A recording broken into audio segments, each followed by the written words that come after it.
Откровение на апостол Јован, 18 глава.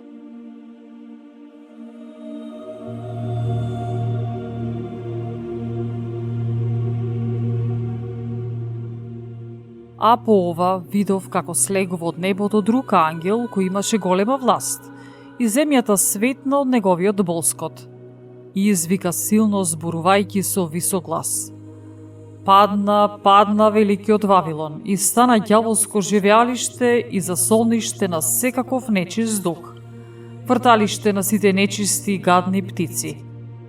Зашто со отровното вино на своето блудство ги напои сите народи, и царевите земни блудствуваа со неа, а трговците земни се збогатија од незината голема раскош.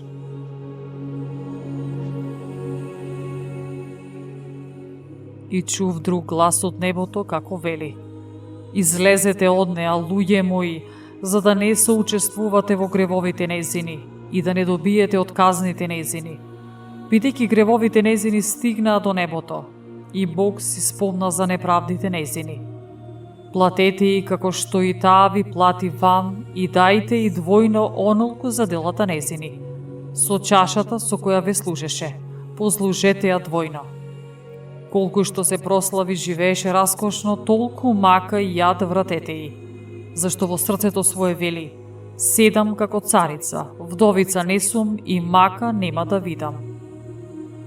Затоа, во еден ден ќе ја сполетаат казните, смрт, жалост и глад, и ќе биде изгорена во оган, зашто силен е Господ кој ја суди. И ќе заплачат и ќе заридаат по неа царевите земни, кои блудствуваа со неа и живеа раскошно, кога ќе го видат димот од горењето незино. И стоејќи оддалек од страв пред незините маки, ќе велат: Тешко, тешко голем граде Вавилоне, граде силне, зашто во еден час дојде пресудата твоја. И трговците земни ќе плачат и ридаат за неа, бидејќи стоките нивни нема веќе никој да ги купува.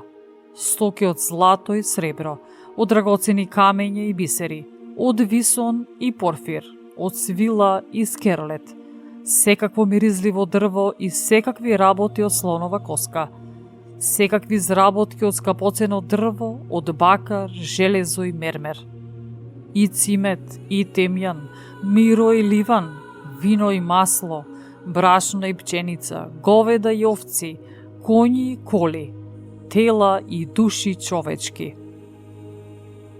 И овошјата, за кои душата ти копнееше, повеќе ги немаш, и сето богатство и сјај исчезнаа за тебе, и нема веќе да ги најдеш.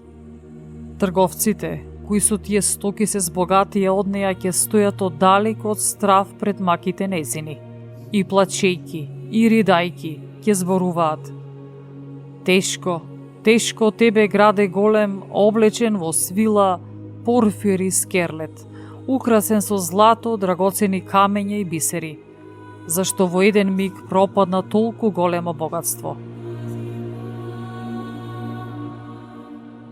И сите собственици на кораби, и сите патници во корабите, и морнарите, и оние што тргуваат по море, застана оддалеку и викаа, па гледајќи го димот од горењето негово, велеа: Кој беше како овој голем град?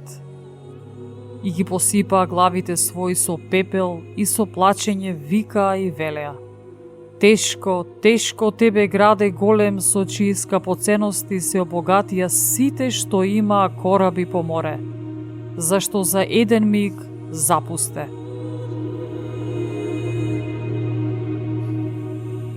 Весели се поради тоа небо, и вие свети и апостоли, пророци, зашто Бог ги заштити вашите права.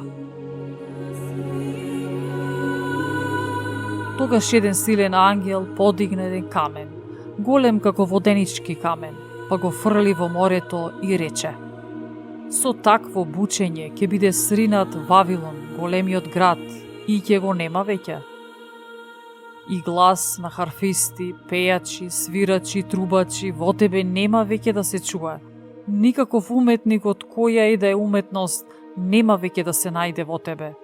Шум од воденички камен нема веќе да се чуе во тебе. И светлина од светила нема веќе да осветува во тебе, и глас на младоженец и невеста нема веќе да се чуе во тебе, бидејќи трговците твои беа големи луѓе на земјата, зашто преку твоите магии се заблудија сите народи. И во него се најде крв на пророци и свети, а и на сите што беа погубени на земјата.